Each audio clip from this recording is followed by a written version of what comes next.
आज का मौजू पहले भी इस पे लेक्चर हैं मेरे, लेकिन फिर से अर्ज करता हूँ मैं, नींद कम आना या रात को नींद आए तो फिर नींद का टूट जाना, इसकी वजूहात क्या हैं?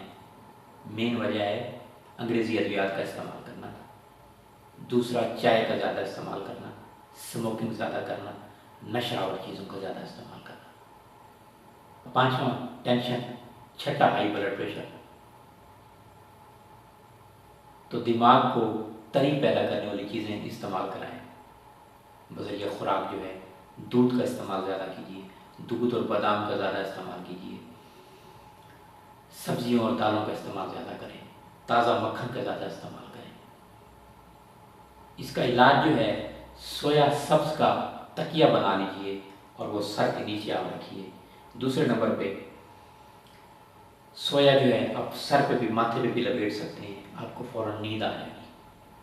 तीसरा, रेहान को, तुख्म रेहान को गुलाब उसके ऊपर छिड़क कर ये आप सुनाइए, फ़ौरन इंशाल्लाह नींद आ जाएगी, भरपूर नींद आएगी।